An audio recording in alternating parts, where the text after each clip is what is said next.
Hello YouTube. Today I am going to be reviewing one of my most carried knives, the Spyderco Paramilitary 2. Talk about some of its features, things I like, things I don't like. For those of you that don't know, this is considered to be a large knife. Here it is next to one of my other most carried knives and the oldest knife in my collection. So it's a, let's see, almost identical size of a large Sebenza, at least with the Insingo blade. I've never held it side by side to a normal. At any rate, some of the talking points of this knife. First and foremost, ergonomically, this knife is excellent. It's very light. It has this forward finger choil, has an appropriate amount of jimping along the spine. The grip as a whole, the G10, is pretty nice feeling. You never feel like there's not enough to hold on to. With the G10 being the main handle material, it's pretty light. Personally, I myself would like to see this handle be a little bit thinner, but or maybe even add the addition of some chamfering around it. It's about the only things I would say that could actually really influence the already good ergonomics. One of the beautiful points of the knife is that it's completely ambidextrous, like most of Spyderco's products, with tip up, tip down, left or right, all the good stuff. The steel they use, S30V on CPM S30V on the stock Spyderco Paramilitary 2. I think as a steel it holds up really well.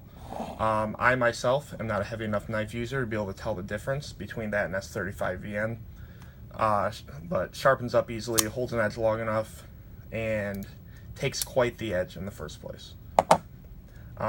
Ease of use, after a little bit of practice, a lot of people really liked the Spidey flick these. And once you learn how to do it, it's really easy to understand why. The knife, the compression lock on the back is known to be one of Spyderco's stronger locks. It makes the whole tool as a whole just it makes it feel different from everything else, just because I don't know any other knives by other companies that use compression lock, and it completely removes your fingers from the blade path when it closes. And similar to a Benchmade Axis lock, the knife just kind of is loose if you hold down the compression lock. I would say because of the knife's detent and general shape and the compression lock and the ability to spider flick it, it has like a really high, like a fidget ability. Like it's very easy to play with and fidget with. I'm really just playing with it on camera and not thinking about it whatsoever. It just sort of like a fidget spinner, if you will. But one of Spyderco's more fun offerings, if you will. The aesthetics of the knife, I mean, it's not the best looking knife in the world. There are other models. There's the Blurple model that I think comes with CPM M4. There's the Desert Tan model that comes with, I think, S35VN. There's some really, really hideous ones that have Digicam on them that I'm really not crazy about. But I think it really does look, if you compare it specifically to an Endura, let's do the show side of the camera. If you compare it to an Endura, it definitely is a nicer looking knife. And I think it's right on the borderline of what people would start to consider, you know, pocket jewelry, the male jewelry. The cost of the product is, I think you can find them for about $125, which I have a strong opinion about. I think for $125, it might be functionally impossible to find a better cutting tool than this. It has this tall blade and the tall blade allows it, even though it has a little bit of beef behind the spine, the tall blade really allows that taper, that angle, to be finer, and it just makes slicing with this very well. And the tip comes to a fine enough point to where you could stab it into something if you want. Hopefully not a person. I don't really advise the use of knives as weapons. I really strictly use them as tools. But for 120 bucks, I mean, this knife was 120 bucks when I bought it in brick and mortar. And I mean, there's not really, this knife at 3 times the cost does not do 3 times more work than this knife.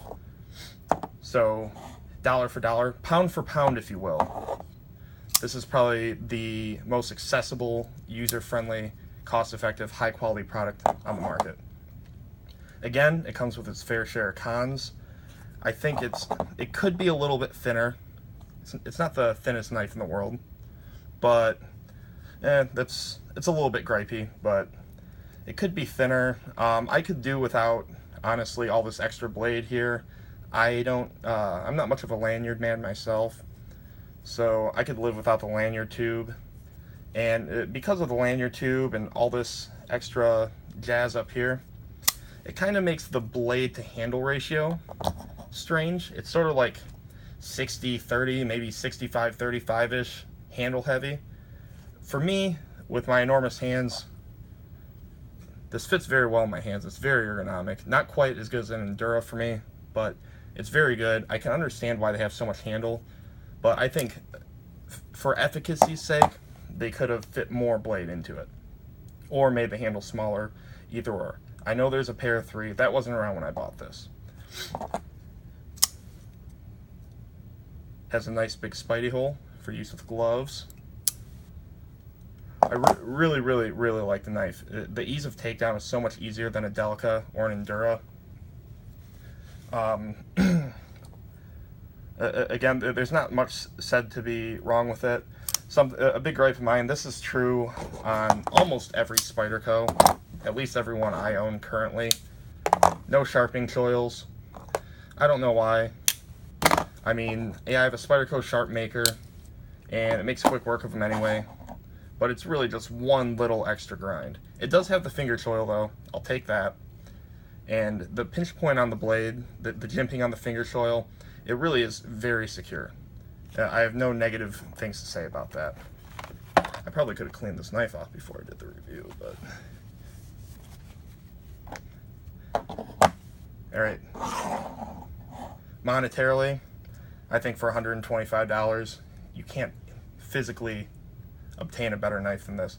There are some that are close, but I think for Spyderco, this knife is an absolute home run, and me telling you this should not be news. This is considered widely to be the Glock 19 of the knife world, just in terms of reliability, cost, usability, modularity. There's really cool aftermarket scales and back spacers you can buy for this. All kinds of sprint runs and limited edition models that make it into other, it can have cool different colors, cool different steels. People do regrinds on them. Of course, can use a zip tie mod just like any other Spyderco. And it really is a quality product. Would I recommend this product to anyone? Oh yeah. This would, if someone told me I want an EDC knife, cost is not an option, what's the best bang for the buck? Once they say cost is not an option, I know they're willing to spend over $100. Spyderco Paramilitary too. I've never known anyone to own this knife and be displeased with it. I've never seen an outright bad review of it on YouTube. It's just, it does everything right, and the little things, the only things that could be improved, in my opinion, aren't big things. It could have a sharpening choil, yeah. Could have a little bit less of this going on, of course. Could come with a deep carry clip. Again, me personally, I'm not crazy about having the knife all the way in my pocket. I like a little bit sticking out. However, the blade to handle ratio could be better. That's personal. Chamfering could be better. I know this is an ergonomic wonder to most people, but I personally think it could use some chamfering or thinner scales. But all things considered, in the end of the day, This knife right here, best bang for your buck. It's a complete knockout, complete home run by Spyderco. Highly, highly recommend it. It's a good addition to any collection, even if you already have a bunch of other knives, or maybe if you're just looking for your first really high-end knife. I kind of cycle things out. I sort of have like a little triad of stuff I carry the most often. It's basically just these three. Of course, I carry other stuff for reviews. I've been carrying this a little bit lately, the Resilience. There'll be a review coming on that soon. And I've been carrying the Rat 1. There'll be a review coming on that soon. I'm actually carrying this for the second time. That's pretty cool. There's a couple knives I didn't get a chance to finish up carrying before I got rid of them, so slowly rebuilding the collection. This is in the permanent collection. This is a thing that doesn't go anywhere. These are always sought after. It's always reliable. It's always going to be ergonomic. It's always going to be durable. It's always going to be a good knife for the money. This is solid.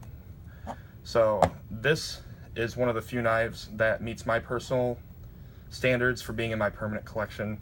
I'd recommend it to any knife aficionado. I'd recommend it to any layman looking to step up. And I'd recommend it for all lines of work, for law enforcement.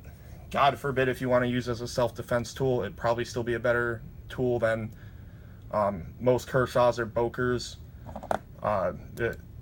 It's just great all around. So that's my review, my take on Spyderco's Paramilitary 2. I hope you guys enjoyed it. Have a good day.